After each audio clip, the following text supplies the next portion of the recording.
Stephanie King, Director of AI Initiatives at CEIMIA in Canada, and Alberto Longo, Expert Advisor on AI Policy, Ethics and Government Strategy at EU AI Pact at the European Commission. I hope Alberto has joined us. We're still waiting for Alberto, are we? We have been waiting to find Alberto. Alberto's enjoying himself too much at the conference. We'll hopefully catch up with him. A round of applause for our panelists, please.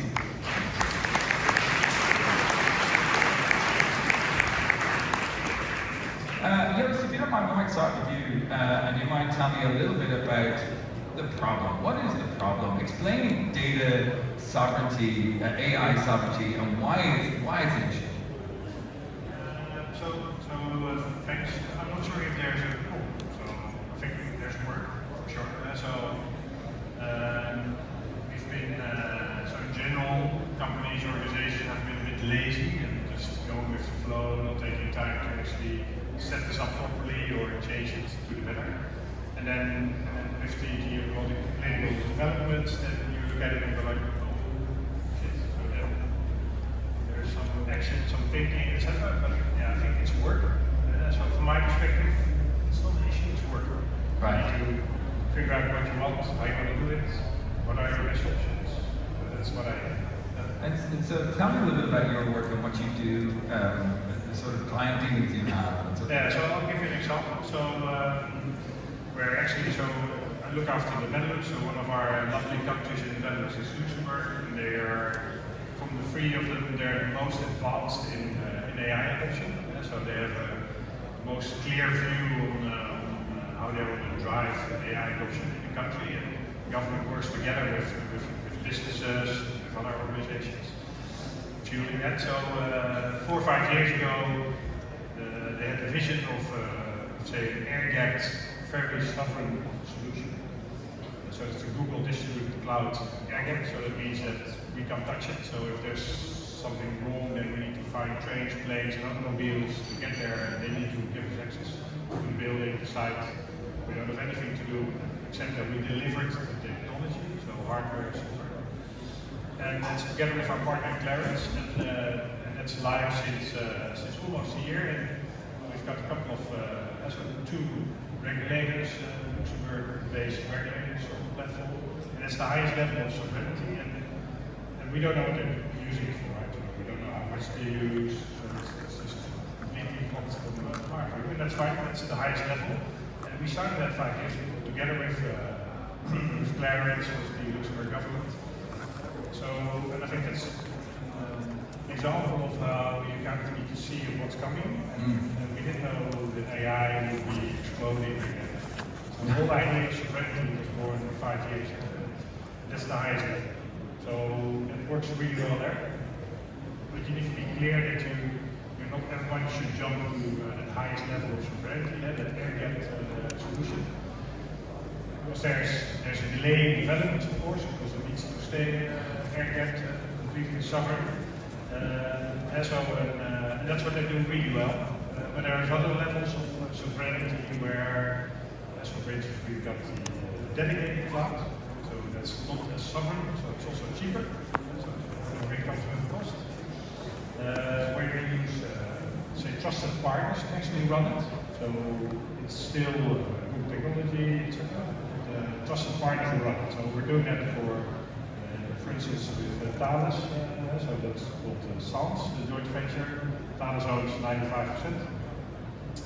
And we've built a dedicated cloud for an hospital in France, where they're using it, to track the full flow of the patient throughout, the process. Wow.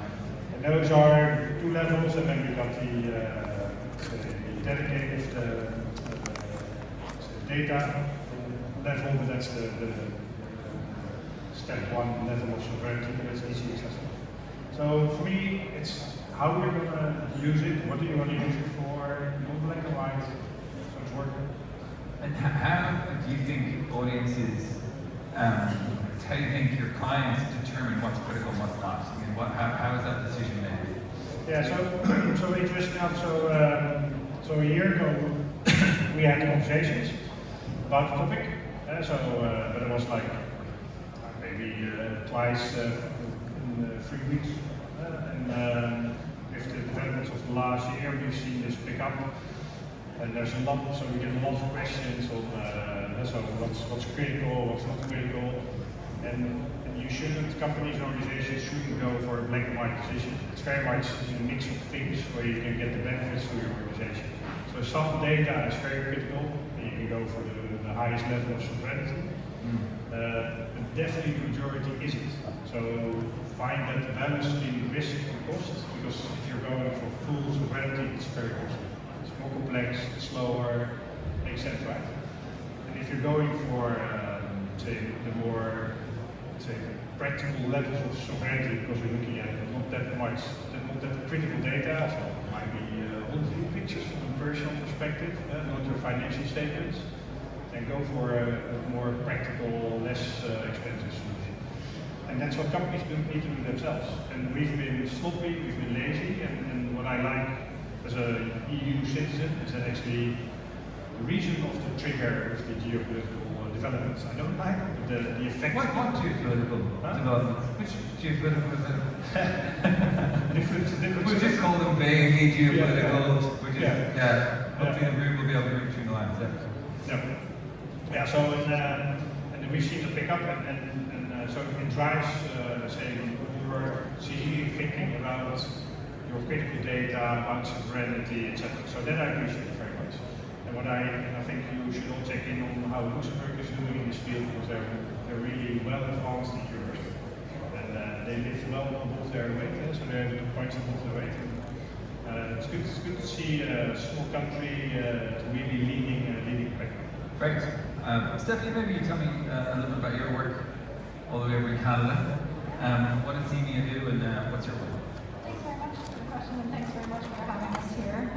So CEIMIA is probably not a household name quite yet, so I'm very happy to answer this question. We're a nonprofit based in Montreal, which is in Quebec, Canada.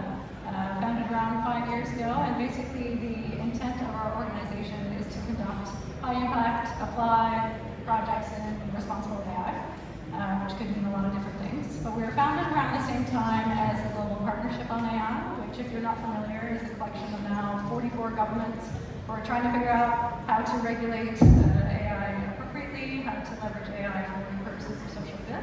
And so, in short, you can kind of think of CEIMIA as one of the project delivery arms of this global partnership.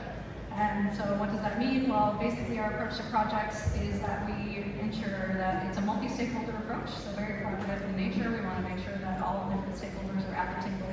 And kind of the other defining feature of our projects is that we're moving from AI in theory to how it can help all of these aims and overcome challenges that countries have, and moving it into practice. So what does it actually look like to implement something like a privacy-enhancing technology? Or what does it look like to bring AI into the drug discovery pipeline in this ecosystem that we're operating in? And so that's a little bit about us. And so is it a more of a think tank advisory, or are you actually working, helping these companies deliver? What are the other aspects of it? Yeah, so it's actually kind of a unique setup. We're actually what we like to refer to ourselves as kind of connectors and catalysts. So we're a very small team, we're only 12 people. So we can't do it all. But what we do is we find the right partners who are looking to work on these challenges and bring them together across the globe. We also have access to the kind of global network of experts through the Global Partnership on AI, hundreds of experts across all kinds of domains within AI who have been working on it since, back in the 80s when it wasn't cool to work on AI, up until the newcomers really have a lot of innovation to bring. So we're the connectors. Yeah, it's almost becoming uncool to work in AI again. It's like a circular thing. So tell me a little bit about what your thoughts are in terms of sovereignty when it comes to data and AI. How crucial an issue is it for you and your colleagues that you're working with? So I think it's very much the topic of the moment, right? And I think I want to broaden the conversation a little bit when we're thinking about the notion of sovereignty. So when we think about sovereignty, you kind of go straight to the technical infrastructure, the control over the data. But when we think about AI systems, they're not just kind of operating in this vacuum, right? So along with that data, there's all kinds of cultural context, there's all kinds of ethics and value bases that are built into the systems and models that we're using. And so a lot of the work that we see and the work that we're trying to accomplish through our projects for the Global Partnership on AI is really how do we make these representative broader opinion on what sovereignty might mean in today's world, but it also applies to businesses, right? Like if you're looking at different markets in different countries, so India or Brazil or Africa, they all have different needs. They all have different ways in which they function, which they think about risk and how they take their decisions. And so if you're not thinking about and discussing with these communities how your solution can be a fit to them, then it's not going to be as relevant. And so that's kind of the lens which we work through. And some practical examples maybe just to help contextualize more what I'm saying. One of the projects that we've put off is something called Scaling Responsible AI Solutions. It's functionally a mentorship program for early stage startups or AI teams that have at least an MVP. And basically what we do is we take them through this responsible AI assessment and look at how they can also become responsible by design and how they can also scale responsibly. And so this is a cohort that we've run for the last few years now. We did a global cohort in 2023, another global cohort in 2024, and we were also approached to do a regional cohort specific to Africa. And so as we were going through the design process of that project, we realized that a lot of the questions that we had posed for kind of how you do your responsible AI risk assessment are not as applicable to the teams coming from Africa. And the mentors that we wanted to bring in, well, if they're not mentors who are based in Africa, they were lacking a lot of the cultural context. And so we had to do this kind of innovative upskilling piece of really making it appropriate for the communities that we're trying to serve and the teams that we're going through this cohort. And so it really comes back to making things more relevant and encouraging that cultural aspect. You're trying to figure this out in the sort of context of the city of Amsterdam. Maybe you might tell me a little bit about what you're hoping to do, what the challenges are. Well, I'm hoping that you will thrive, because that's what we need. I mean, we need responsible AI to scale. That's what we need to see. But maybe a small step back in time. I work for the city of Amsterdam, and we face the challenge: how do we rethink our digital dependency? What is the tech we use? Who do we depend on? And what's the situation we want? Now, all these aspects, we have challenges. There's also the historic notion. We come from different boroughs to one city, so we have thousands and thousands of applications. We narrowed it down a bit, but we still have almost 2,000 applications. So it's really hard to figure out, okay, where are all these dependencies? So that's phase one. On who do we rely? So we are, I think, more multi-cloud than we want to be, and it's everywhere. So how do we scope that? Next challenge is, what are the most important processes we have in the city? Because for some, it doesn't matter that much if it depends on what kind of platform, but for others, no matter what, it has to be there. Bridges open or close, whatever, those are the core processes we have to manage. Otherwise, an ambulance can't pass through, people will die. So those are really important tasks. There are not many of them, but there are enough of them to raise some concerns. So that's what our city council asked us. Our deputy mayor was here during the opening yesterday, and he said, okay, we're pretty good at being sort of digital government, but we rely on too few companies to do so. So we have to diversify. And what are the most important tasks? So we use the stack model that a lot of organizations do on the cloud aspect. Who do we rely on the general capabilities? Who rely on workspaces, data partnerships, etc. And in all these aspects, we're doing research on who do we want to rely on, and what are our concerns, what are our alternatives, and that raises enough questions to talk for a few days. But bottom line is that I think that Joost said it in different words, but he said, maybe we became a bit lazy, that it's really convenient that someone provides software as a service and we just buy it and we don't have to think about it. So step one is making sure that there is technical knowledge in City Hall again, and that's the wrong phrase because as City of Amsterdam we have a lot of technical knowledge, we've got a huge development department, etc. But even we think we need to gain more. We need to know what kind of tech we use, what the dependencies are. And the next step is, and that's what we definitely don't have to do alone as a city of Amsterdam, but what's the market? And that's where I think conferences like this are really necessary because we have to address this at European scale. We're not seeking for Amsterdam companies, we're seeking for how do we go for sort of made of Europe tech stack. So that's it. So what do we have, what do we want, and how do we get there? And that sounds easy, but from an organization with not one core business, we've got a lot of processes going on. How do you define this migration strategy? I think that's what we do. Presumably, there's a bit of a hybrid approach to this because the large players in the market, they are very much providing services at the very cutting edge.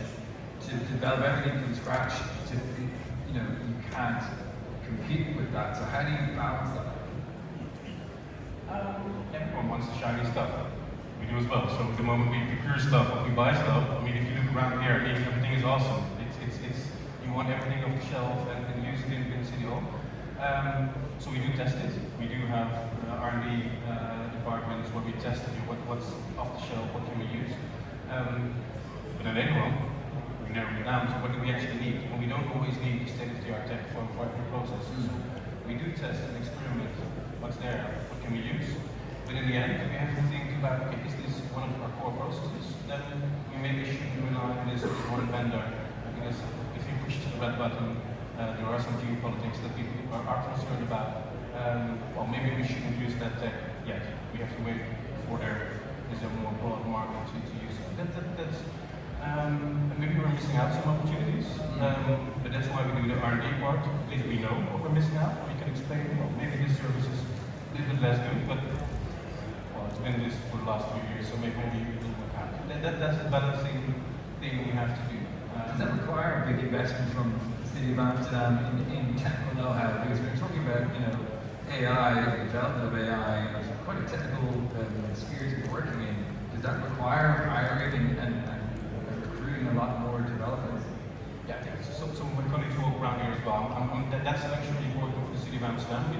It's a cool place to live and a cool place to work. So we've got good people working for the City of Amsterdam. Also because we work on processes that matter. It's not some fictionary thing, it's serious things in the city. So we have good expertise. That alone, this is not something we have to do ourselves. So if you compare models, like what do we go for OpenAI versus Llama versus Mistral, we do want to have this knowledge in-house, but we of course do it together with the national government and add it to the European consortium on tech. That's where we work of course together. But even then, we have this knowledge in-house to, well, bottom line, be a good advisor to your city council, to your mayor, that nowadays also needs advisory on tech. Yes, what's your take on that? I mean, in terms of the desire for companies and organizations to have, to build their own things. There's a balance, right? Yeah. So I tend to agree to a lot that I shared. I think the balance is that you should take control of your own future. But if you really think that you can do everything yourself, then I'm doubtful that you're going to be very successful. So the magic is in say, finding the right combinations.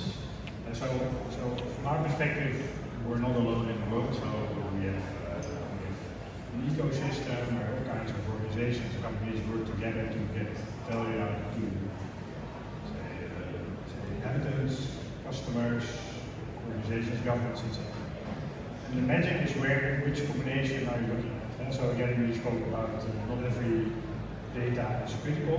And so also from a model perspective, if you really want to go and develop your own model, then you need a lot of people, there's a big investment, and when you're kind of almost getting it done, then others will have caught up and surpassed you, and you can kind of restart. So that's not reality. So the magic is in finding a way where you have enough flexibility, enough sovereignty, depending on where you are, what your organization is about. That's where you can find the right models, use them, and then you can further develop them.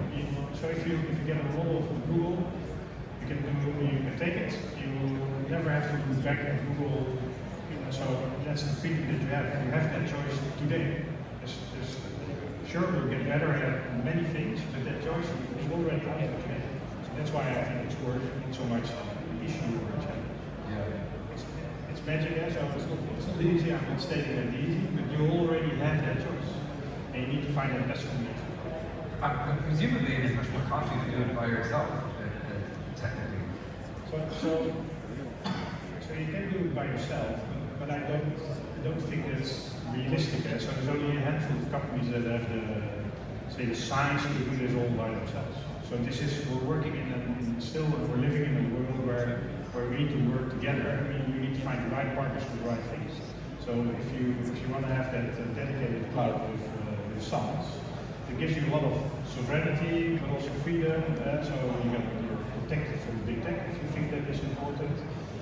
So it gives you the opportunity. So I would always advise to look around and find your best partners to actually do this at pace with the right quality instead of trying to do everything. Yeah. So you can also buy just use Google. You will never have to go back. So there's so many options now. Stephanie, you were talking about, the importance of cultural data, that every model has inherent biases, inherent models of the world, and of course, one country's model can be very different to someone else's. Elon Musk's particular model does not speak to me very well, but I'm just wondering, is there a danger there in having, in kind of siloing a model within a culture? Is it possible to build a model that is culture agnostic that works for everybody? It's a great question, actually, and one of the themes that came out of, so every year we would do this kind of design thinking exercise, bringing together different stakeholder groups and figuring out what challenges we want our projects to tackle next. And so it's a very excellent segue. Thanks very much, Jonathan, because next year we're going to be looking at a project on multilingual and multicultural AI. What are the considerations needed to actually have truly cultural aware data sets?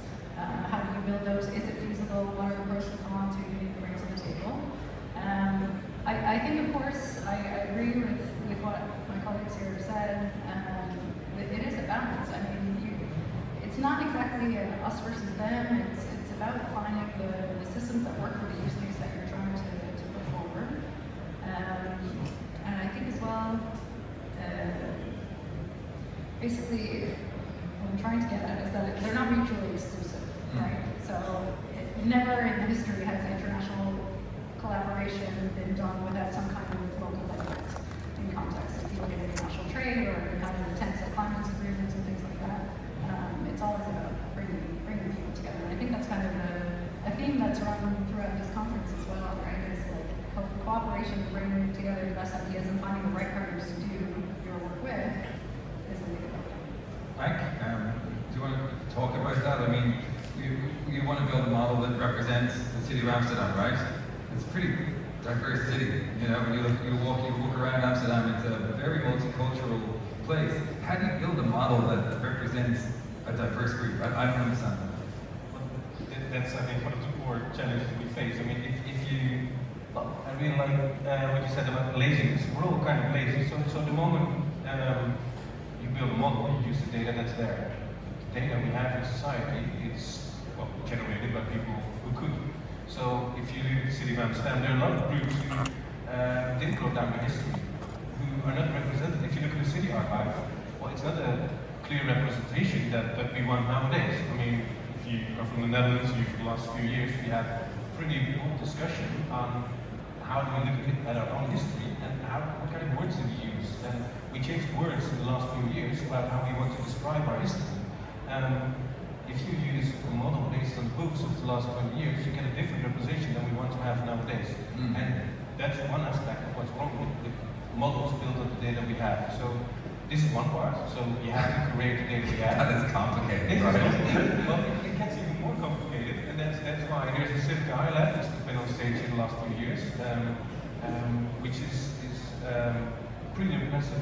There are people who just generating data, going with microphones to people, telling your history, and we put it in the city archive. And we translate it to text to complete our view on society. And that's a long shot, I know. But those are the investments we have to make. So we can talk about AI models in Google versus Mistral, etc. But one of the core things is that as a society, we have to think about how do we want to represent our culture and what kind of data do we have to generate to produce, which is not there yet. And if you look at Amsterdam, we've got 181 nationalities, for sure that we don't have a complete representation of every nationality if you look at a society. So this is one of the main things when we talk about culture, where my criticism is that this needs investment. And one of the aspects is that everybody's building their national GPT-NL or GPT every country. So this is the investment, what it takes. And yeah, this is my take. And I suppose when we look at LLMs being, you know, a real cornerstone of technology as we move forward, I totally understand that. Like, Joost, in Switzerland, they have released a model, it's a Swiss-European model. I don't know how I feel about countries developing their own model, and I want to know your take on that and what the dangers are maybe of building a model that speaks to and is representative of a culture, because I don't know if there are any Conor McGregor fans in the audience, but he represents a certain view of Ireland that I live in Ireland every day and I do not see. I don't know what he's talking about, and he does not represent me at all. But people from the outside might say, well, this is what Ireland is because they interact with that. And my experience of Ireland is probably different from many different other Irish people. If I have an Irish LLM, and it's sort of what most people think, I feel like I'm maybe not heard. So maybe you might talk a little bit to that, please. So that's a tough one. Less concerned about sovereignty at work. This is a tougher one. Because for how long has this been operational, the Irish? Yes, the Irish LLM is in discussion. Switzerland has its own fanards in Arabic that were launched here. I read about a couple of them, and I was wondering about the Irish one. So if you have a very straightforward country, Conor McGregor is not involved in developing the LLM. Okay, good to know. Yeah. But so if you have a very straightforward country, then it's easier. But I don't think there's hardly any straightforward countries now. Yeah. You get to see Amsterdam about many nationalities, so I think it's a little bit of a sentimental thing to have. So just to see how that will develop in the future. How do you? So Ireland is also quite diverse. So it's not a representation of the country. And same as for Switzerland, if you look only at the languages, and the Italian Swiss is very different than the German Swiss or French Swiss. I'm not even talking about the other. So yeah, I'm interested to see, but I think it's a bit of a sentiment that they want to show that they're also working on AI as a country. I prefer the Luxembourg approach, where they really want to be the European center of the AI, so but at least the heart of Europe, as they say themselves. I like that collaboration with others, with regulators, with people in the country, with the European Union. I like that approach much better, because it's not an endpoint where they're working towards. Actually, they're working towards a starting point, and then they want to go out for as many Europeans, potentially global, if ever. And I like that approach so much more than trying to squeeze your heritage into one model. You're more seasoned in this way, but I have difficulties seeing the long-term value. So imagine in the near future, I'm going to choose Ireland because it's my home country, but imagine in the near future, and we're very lucky actually, the far right is still, and I'm quite left, so the far right is still very much ridiculed in Ireland. They do not have a proper footing, and we're very lucky because we see it across Europe quite a lot. In Ireland, it's a very, very, very small voice. But say for example, the far right gets voted into power here in Ireland. And they say, well, I don't like this Irish LLM. I don't feel like it properly represents our country.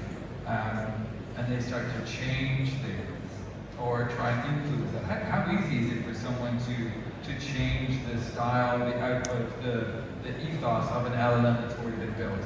I might start with Ike, because I know Ike has an opinion on this, and we'll go to you, and then you stuff. If there are questions in the audience, please raise your hand. We're going to get to those next. So raise your hand and we'll get a microphone. On one hand, it would be pretty concerning if that would be the political direction in Ireland as well. Europe is moving in that direction. But at least there is a political oversight on the LLMs. And now it's not there. Now it's a few companies make the same decisions. And I think the concerns now should be bigger than being scared of the political narrative in Ireland. So I think that's, even though that concerns me as well, from a political view, but still I think it's much more likely that the government would want to tinker with an LLM that was Irish and built it and have much more power over it than a government saying to OpenAI, Google, Meta, we want you to change your model. I think that's one of the next steps we have to take on digital sovereignty. How is the oversight on models orchestrated, etc. And well, to be fair, we're not that good on that part as a government. I mean, there's so much work to be done. Like getting fines with your car. I mean, if you drive too fast, 40 years ago there was an officer next to the road who would give you a fine and we automated the whole process. With digital tech, we will have to make those steps as well. I mean, going from looking into models, debating about it, to okay, this is fine, this is not fine, this is how we want it. The creative process that has to be governed in a proper way. And at the moment, well, there's a lot of debate, but the oversight part, I'm proud of the people who work there, it's way too small. I mean, it's not there yet. Yeah. Raise hands, any person who get a microphone to you, please. Wave it like this so we can see you, because it's quite dark out there. Your thoughts on it, yes? Yeah, so what Google builds is very much, so the basis is responsible AI. So that's how we start and that's how we finish it in all development, and that's always there, right? So yes, there will be mistakes in the development, but the heart of all our development, responsible AI, is we live by it. And then certain, so your data is your data, your model is your model, so we don't have a role in it, right? So we deliver technology and what we ourselves, people further developing, and we help service, etc. For sure, there's the responsible AI from a Google perspective. Yeah. But if an organization or a country or a company take their own direction, then it's out of our hands. We don't control it. So we don't have a role. Definitely. How do we ensure that autocratic governments don't decide the main LLM that might be serving the entire population should be a little bit more this way or should be a little bit more that way? It's not a really dangerous thing if we build these LLMs to serve a city or to serve a country. Absolutely, and I mean it's very much a real danger. I think some jurisdictions have seen this kind of notion happening already today. Well, I mean that's the frank, right? Could anyone on the panel not imagine Trump tomorrow saying, I don't like the answer from one of these companies, like the appearance we've seen TikTok. We're not likely to see something similar. It's definitely feasible, I think. Absolutely feasible. I think it kind of calls back to the importance of having kind of these international forums where you do agree on what those global norms are that you will abide by in essentially just what's going on, right? But I think it's also a responsibility that we have to populations to educate them about the potential of these things happening, right? And what AI systems are you being impacted by? And do you know about them? Do you know what the agreements are between your governments and the companies that they're working with or who they're soliciting? And it's really a call to action to become aware of what's happening in the world. I want to jump in there. Yeah, I think it's a really realistic case that Trump will say, I don't like it. I mean, he's already doing it with journalists. I don't like your answer, so you're not invited anymore. So that's, I think, at least in the Netherlands, the political narrative at the moment that we don't trust the geopolitical situation anymore. We have to make sure that we can bring our own food, our own stuff again. But then again, I think the also point is clear. At the moment, we're not capable of doing that in any way. So you have to diversify. And I think the concerns are there. And to be fair, the drivers for this desire to have greater control of our resources and supplies actually, I think, started in earnest with COVID, right? When COVID came, we realized, oh my God, we're going to depend on these countries, and if we don't get what we need from them, we are toast. And so, you know, the ability to get medicines during COVID, to get raw materials, to get deliveries. I think that was the first time that we got a big wave second, and AI seemed to be the second wave of really, and then the geopolitical stuff, of course, it's very much hanging in the air. Do we have questions from the audience? Yes, one right here, over here, microphones, second row and first row, please. You can move faster than that. Thank you. Okay, thank you so much. I would like to ask one question. For example, big company, big guys, they are making a communication platform against Internet X, and they are taking a narrative that like how you think, how to go, like how to do it. Is it not that like we are moving toward a society where the big companies are going to like make a policies, how they can get benefit from the society and how the society should think. Okay, so question for a panel, the influence of large companies and in terms of changing how we feel and think, is a danger. I think more and more we as a society have to remember that we need our critical thinking skills.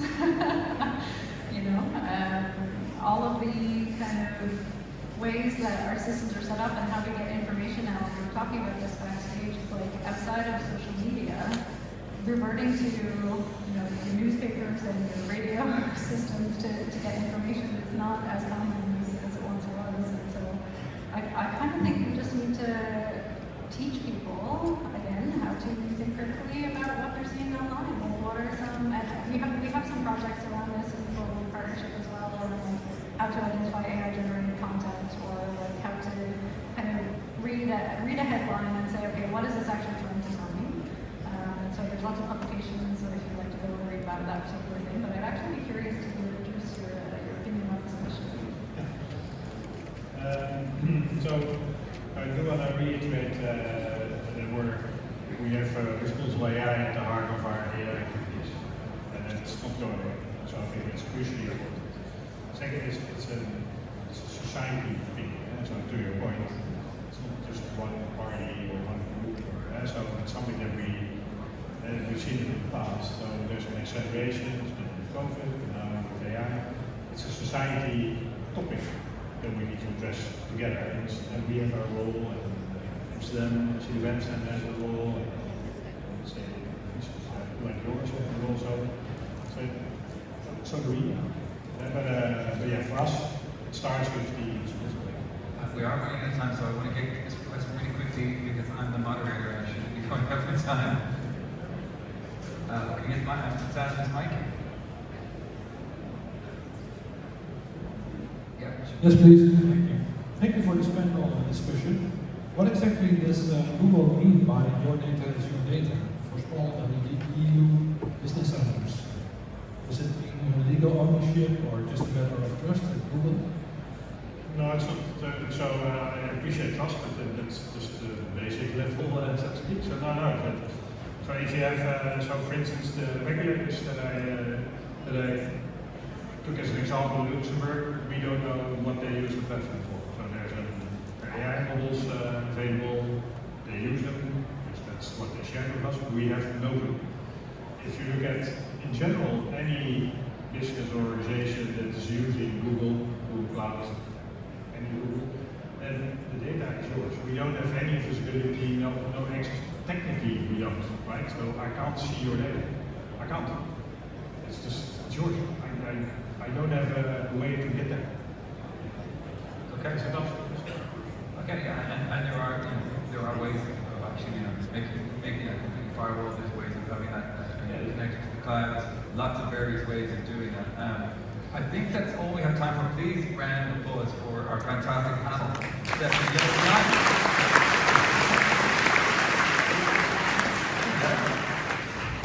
All right, let's move on, shall we?